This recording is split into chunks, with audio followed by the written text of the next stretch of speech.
Olá! A aula de hoje vai ser sobre o Barroco, que é uma escola literária, mas o Barroco não se desenvolveu apenas como escola literária, mas também nas artes plásticas, nas esculturas, na arquitetura, enfim. Ele surge no século XVII na Itália e vai até o século XVIII.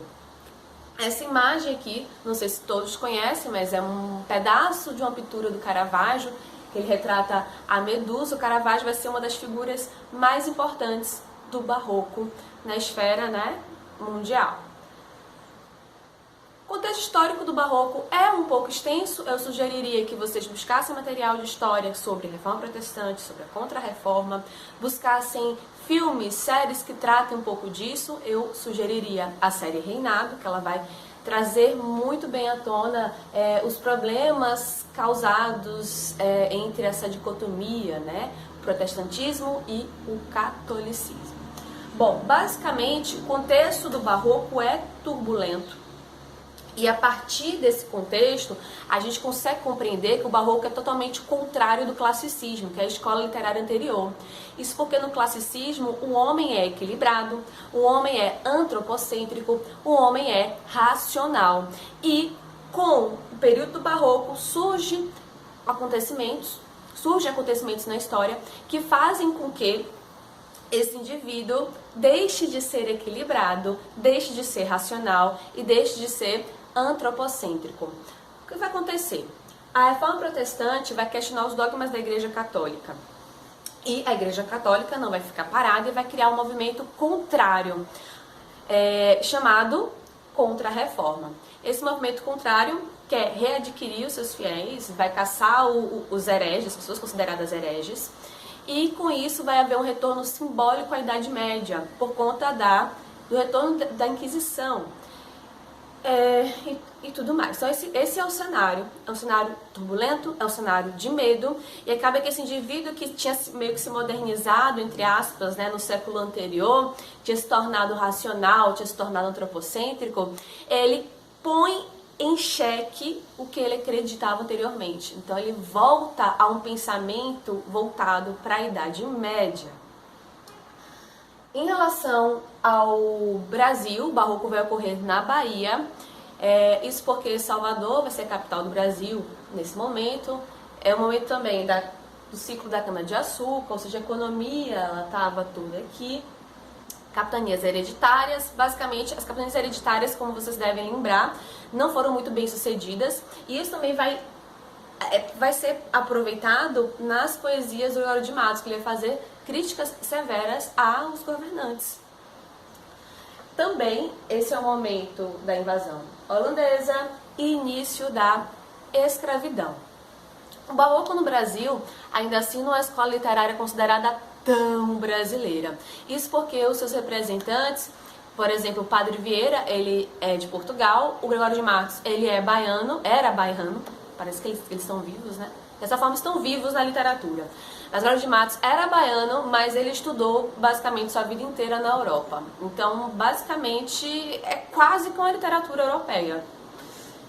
A gente vai ter uma literatura mais brasileira lá para o século XIX. Se o indivíduo barroco está sempre em dúvida, o indivíduo barroco ele é dilemático, ele não sabe se ele aproveita a vida porque ele tem consciência da efemeridade da vida, ou se ele fica comportado porque ele não sabe o que vai acontecer depois que ele morrer. Então é um indivíduo dilemático. O fusionismo, então, é esse choque de ideias entre o que ele deve fazer e o que ele quer fazer. Alguns exemplos, pecado, perdão, matéria, espírito, sagrado e profano. Essa daqui talvez fosse a dicotomia mais forte no Barroco. O teocentrismo e o antropocentrismo.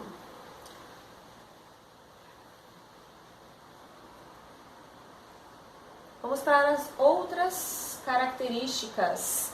O misticismo, gente, misticismo está relacionado justamente à questão da fé. Tem gente que pensa que para ser místico tem que ter uma pedrinha, um terceiro olho, tem que ter pedrinha de signo, incenso. E o misticismo não é isso. O misticismo é você acreditar em algo que não é provado cientificamente, vamos dizer assim.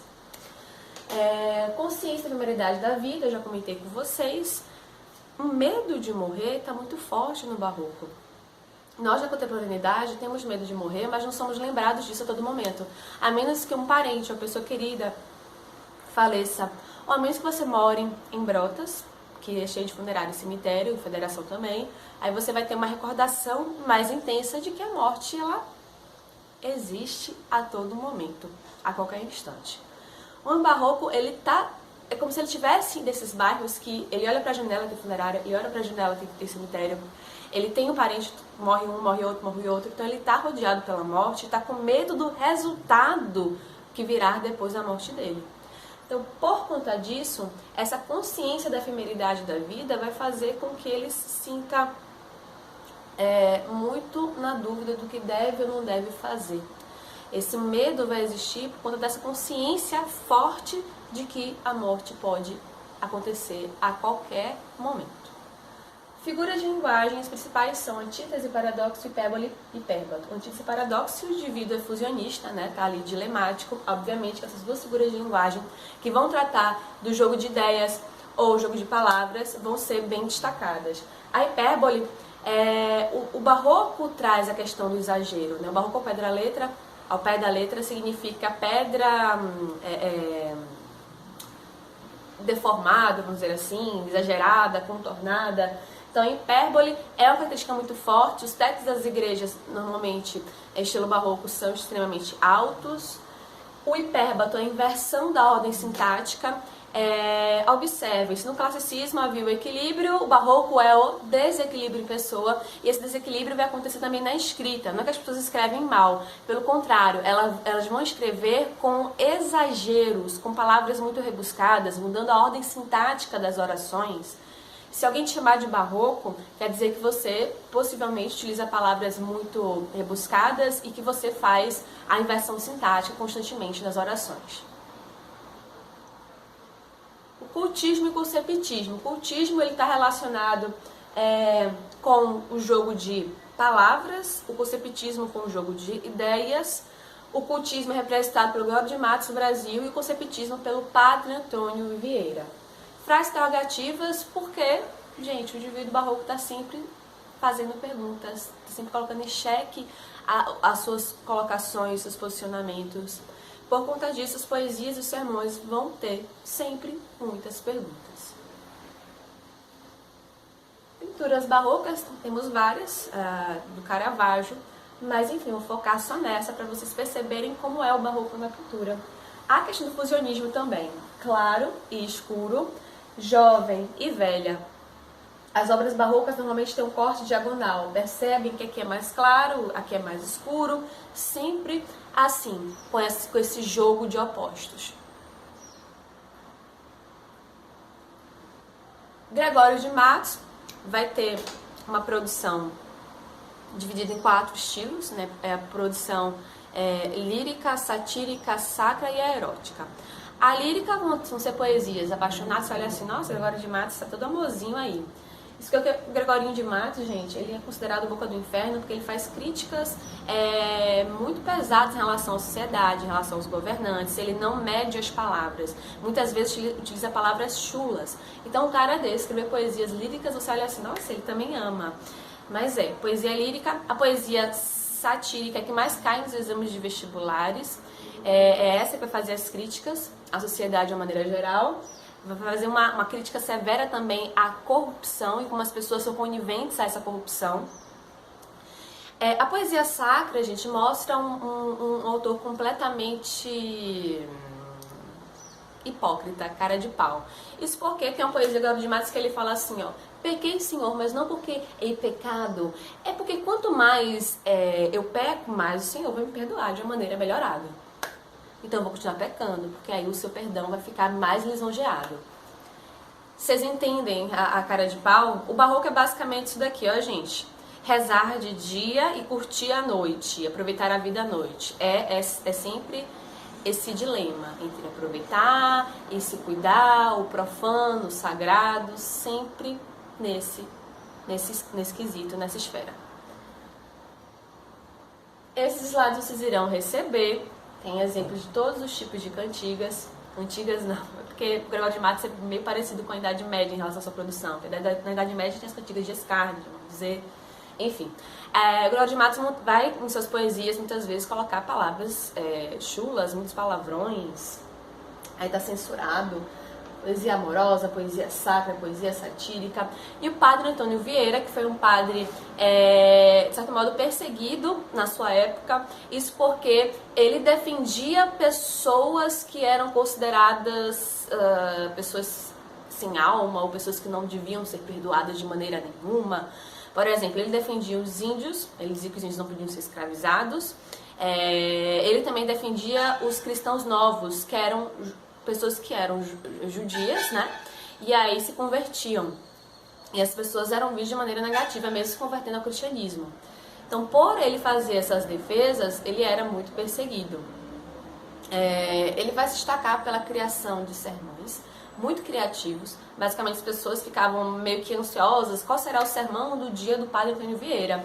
É mais ou menos nessa pegada. Tipo os padres famosos que a gente vê por aí na internet, que a gente segue e tal. É nessa pegada, que você ficava assim, nossa, eu quero saber o que ele ia falar hoje. Eu quero saber o quanto criativo que vai ser o sermão dele hoje. Os principais são esses daqui, ó. Sermão da 60ª, que ele fala sobre a arte de pregar. Ele diz, olha só a crítica do cara, falta de respeito, né, do padre. Ele diz que você, no caso, tem uma diferença entre você agir e você falar que vai fazer algo e você agir. No caso, para ele não adianta nada você ficar falando assim, olha, tem que fazer dessa forma, tem que fazer assado, mas você não agir. Então ele faz uma crítica para outros padres que falam muito e não fazem nada. Essa coisa de você escrever sobre como se deveria fazer um sermão é chamado na literatura, na linguagem, de metalinguagem. Ele faz um sermão explicando como deve ser um sermão. O sermão, você deve falar o que deve fazer, mas praticar a sua fala. Sermão de Santo Antônio, que ele faz uma defesa, né, aos índios que são escravizados. Sermão pelo Bom Sucesso das Armas, que vai tratar da invasão holandesa, e o Sermão do Bom Ladrão, que é o meu sermão preferido, porque ele vai falar sobre a corrupção na seguinte forma, que para ele não adianta se você é imperador ou se você é uma pessoa humilde, se você comete um roubo, independente da sua classe social, você é tão ladrão quanto o outro. Se você rouba um pouquinho ou se você rouba muito, é ladrão do mesmo modo. Ou seja, ele fala sobre a diluição da ética, que muitas pessoas consideram que uma coisa é errada a depender da pessoa que comete o crime. Ou seja, o padre Antônio Vieira era à frente do seu tempo, né? Incrível como esse sermão se encaixa aos dias de hoje. Não só esse, o sermão da 60ª também. As pessoas falam muito e não fazem nada. Eu espero ter ajudado, não esqueçam de fazer os exercícios e até a próxima. Um beijo!